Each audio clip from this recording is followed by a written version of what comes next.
Brought to you by Accenture Extended Reality. This is Field of View. When we got acquired by Microsoft, they really wanted to put the voice of the community and also I just had the most, I think, background and passion about the product. And so I was able to eventually lead our engineers, our artists, our PMs. I now lead a studio of a tech company at Microsoft.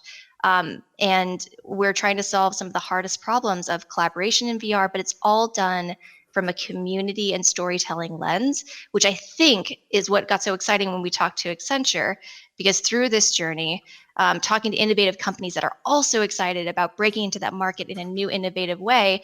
And so many people at Accenture are storytellers that all of that journey from kind of a non-traditional background to now, I think has created a really ripe experience of trying to tackle what collaboration, virtual reality, the meaning of presence means for collaboration and entertainment, and also for enterprise and all the amazing things that Accenture does. That's awesome. So, I mean, talk us through it. So you go from a job in a industry completely outside of XR, I mean focusing on marketing and also background in copywriting and all these areas. And then now you find yourself at a VR company, essentially. What's the difference like? I mean, how do you adjust to something like that? What's the process for, I guess, jumping from one space to another like that? The most interesting thing I think for my journey is if you told me 10 years ago that this is what I would be doing, I would be like, okay, how did that happen? But I think that the biggest thing when I talk to other people that are interested in getting in this space or even just following a career path that they love, it's that ignition or that igniting of passion that I think happens. That despite what background you have, if you care enough about a thing, you're going to learn everything about it to make it successful. And so my background is yes, storytelling, marketing, film, and then my side passions, I think, also are drawn into this role, which is like I go to Burning Man every year. I love festivals that bring people together. There's a summer camp for adults in California that I go to religiously every year.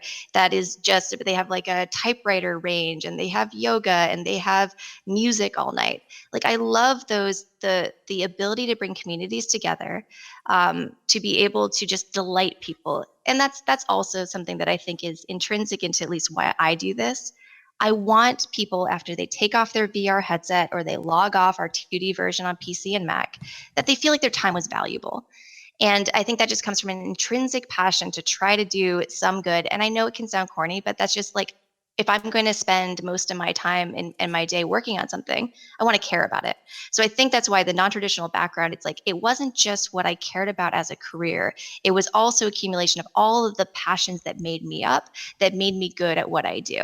And so that was really exciting too, that Microsoft recognized that. They were willing to give me that shot of putting somebody with my background in charge of a technology company.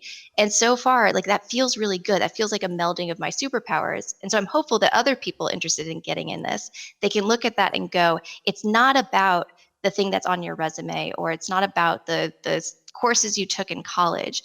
It's about an accumulation of all of those things that like make you up, that make you care about what you do. And I mean, this is fascinating because I keep saying that the true differentiator right now in the age of information, when knowledge is widely available everywhere on YouTube, 50% of YouTube searches are how-to videos. It's passion in something. If you bring that passion and you can ignite that spark of passion in the people that are around you, is also it's contagious. It's infectious, and you can really bring something special to the work that you're doing every day. Exactly. The last point too, I was listening to one of Oprah's podcasts, and they were telling a story about how they asked a bunch of CEOs in a room to raise their hand if they went to school for engineering or if like their background kind of lined up to the thing that they're doing. And like 2 out of 100 raise their hand. Like a lot of people that are in that room, especially people that I think lead companies, it's because of the passion. It's because of the empathy and excitement about trying to do something good that I think makes a bigger difference than necessarily what you have. Not to discount all the people that have worked their butts off to learn a thing, like that is also necessary. But it's nice to know that there's a place too for that whole richness of a person to be brought at a job. But it seems to me that XR has a community that is extremely passionate about the Mhm. technology. I mean, it's incredible. You talk to everybody at events and meetups, and you can clearly see this passion coming through. Do you think that this is the differentiator that is going to make the difference this time, respect from the first wave of XR that there was in the 80s? Well, Nick, this is also interesting because like when we have like new team members join with AIXR that have come from other industries and other sectors, they always tell me like, "Wow, this industry is so different from what I'm used to," and everyone is it's quite a tight knit community, but it's also everyone in here. Especially right now, and I don't know if this is going to change, and I guess Katie, you can comment on that as well. But it's like everyone right now really has this burning passion, right, for this tech. Well, you had to have it too, right? Because so much about VR has been a very slow kind of trickle. And I think that you needed that passion and that momentum to get to where we are now. And even now, people are like, okay, this is the time for VR. I feel like I want to step out of the conversation of is this the time for VR or not? Because I think that that is just so dependent on so many different factors. But I Yeah. at least want to be in the little chunk of the VR universe, or really, we're hoping that AltSpace becomes a platform that is accessible to everybody. So whether it's a 2D version and really nailing that feeling of presence, outside of like we're on video right now, like you feel far away. But if we were in a alt space meetup or any sort of collaborative app, and we're there together, even if it's 2D, you still feel like there's a level of presence that you don't get otherwise. So I'm hopeful that we can depend independent of what happens in the platform market, which we know like Apple's going to enter this story. I'm sure Oculus and Facebook are going to be introducing amazing new headsets. Microsoft obviously has our stories too.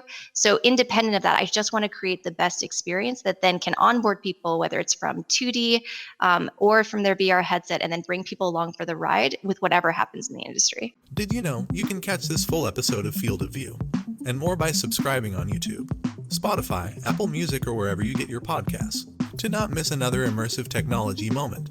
Subscribe today.